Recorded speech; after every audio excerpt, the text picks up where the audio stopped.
حضرت موسیٰ علیہ السلام کا زمانہ مبارکہ ہے۔ ایک شخص نے اپنے کزن کو، اپنے چچا کے بیٹے کو، چچا زاد کو قتل کر دیا اور خود ہی اس کا مدعی بن کے حضرت موسیٰ کے پاس آیا کہ بتائیے جناب میرے اس بھائی کو کس نے قتل کیا ہے؟ حضرت موسیٰ نے ایک سادی سی بات کی، کیا فرمایا؟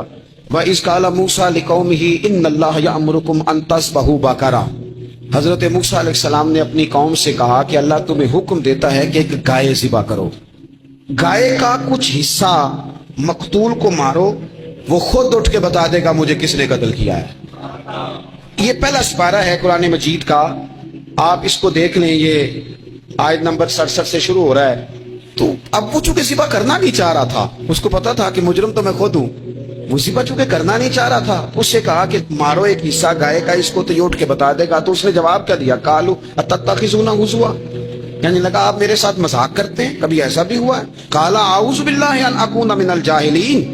حضرت موسیٰ علیہ السلام فرمانے لگے میں اللہ کی پناہ مانگتا ہوں میں جاہلوں میں سے ہو جاؤں۔ ہر وقت مذاق کرتے رہنا یہ تو جاہلوں کا طریقہ ہے۔ کن کا ہے؟ حضرت موسیٰ نے کہا ہے، قرآن پاک ہے، ہر وقت مذاق کرتے رہنا۔ خوش طبعی اور چیز ہے، مسکراتے رہنا، لیکن کسی کا مذاق ہر وقت اڑاتے رہنا کن کا طریقہ ہے؟ جاہلوں کا۔ جب کہا نہیں ذبح کرنی ہے تو اب ذرا دیکھیے، کرنا نہیں نہ چاہ رہے، قالوا ادع لنا ربک یبین لنا ما ہی، کہنے لگے اے موسیٰ پھر آپ نہ رب سے دعا کریں کہ وہ ذرا کھول کے بتائے وہ گائیں کس طرح کی ہو، ارادہ نہیں نہ ذبح کرنے، آپ دعا کریں۔ قال انہ یقول انہا بقرۃ لا فارض ولا بکر، فرمایا کہ رب کہتا ہے وہ گائے نہ بوڑھی ہو نہ زیادہ بچیا ہو، عوان بین ذالک، ان کے درمیان ہو، یعنی جوان گائے ہو۔ فافعلوا ما تؤمرون، کرو جس کا تمہیں حکم دیا جا رہا ہے۔ قالوا ادع لنا ربک یبین لنا ما لونھا، لو اگلی بات سن لو، کہنے لگے آپ دعا کریں رب سے کہ وہ کھول کے بتائے اس کا رنگ کس طرح کا ہو، رنگ بتائیں کس طرح کا ہو۔ قال انہ یقول انہا بقرۃ صفراء، فرمایا رب فرماتا ہے کہ صفراء رنگ کی ہو، یعنی گہرے زرد رنگ کی ہو، کہ رب فرماتا ہے اس طرح کی گائے ذبح کرو۔ فاقع لونھا تسر الناظرین، اور جب کوئی اسے دیکھے تو اسے اچھا بھی لگے، آنکھوں کو اچھی لگے وہ گائے، اس طرح کی گائیں ذبح کرو۔ لو اتنی باتیں بتا دی۔ قالوا ادع لنا ربک یبین لنا ما ہی، کہنے لگے نہیں آپ پھر دعا کریں اللہ ذرا کھول کے بتائے گائیں کس طرح کی ہو۔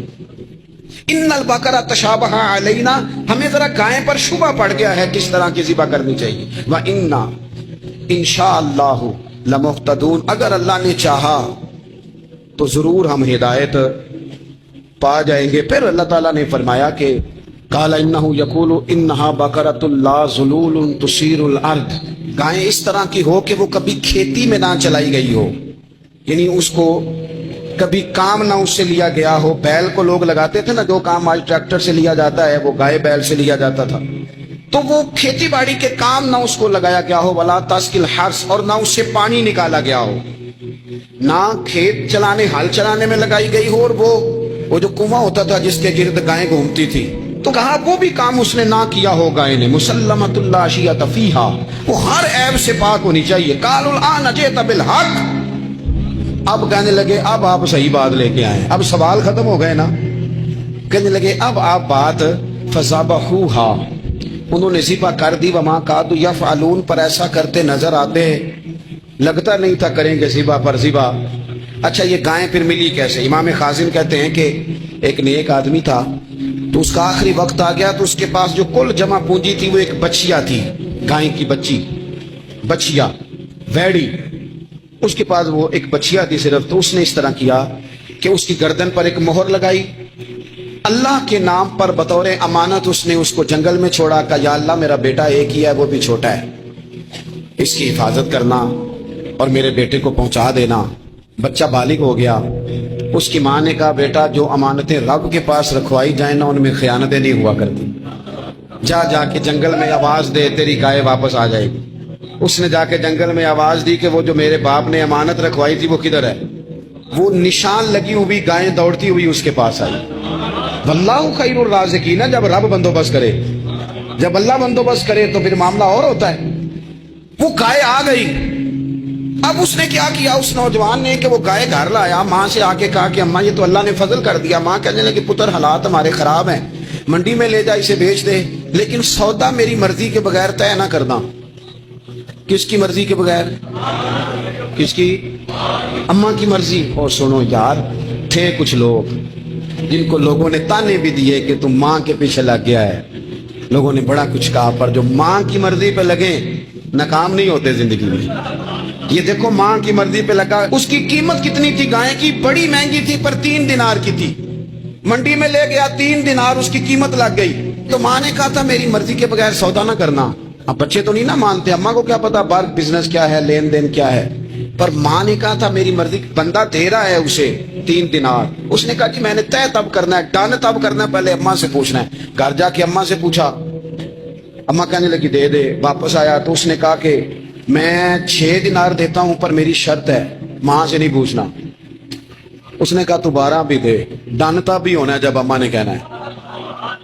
وہ جب اس طرح کی اس نے گفتگو کی، واپس اپنی والدہ کے پاس گئے. کہنے لگے اماں سمجھ نہیں آتی، 3 دینار کی گائیں بندہ 12 میں خریدنے کو تیار ہے، شرط لگاتا ہے کہ اماں سے نہیں پوچھنا.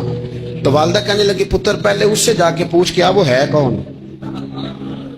یہ کوئی روحانی معاملہ ہے، کوئی غیبی مدد ہے، پوچھ. اس سے جا کے پوچھا تو وہ کہنے لگا میں تو فرشتہ ہوں اللہ کا. تو نے گائیں بیچنی نہیں، اس لیے کہ تیرا باپ بھی نیک ہے، تیری ماں بھی نیک ہے. رب تیرے رزق میں برکت پیدا فرمانا چاہتا ہے.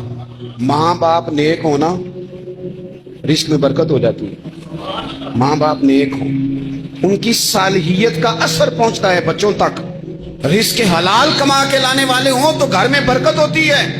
جا کے کہا کہ تیرے ماں باپ نیک تھے، اسے نہ بیچنا گائے کو، تو کیا کریں؟ کہنے لگے بنی اسرائیل والے سوال کر کر کے خود مشکل میں آ گئے.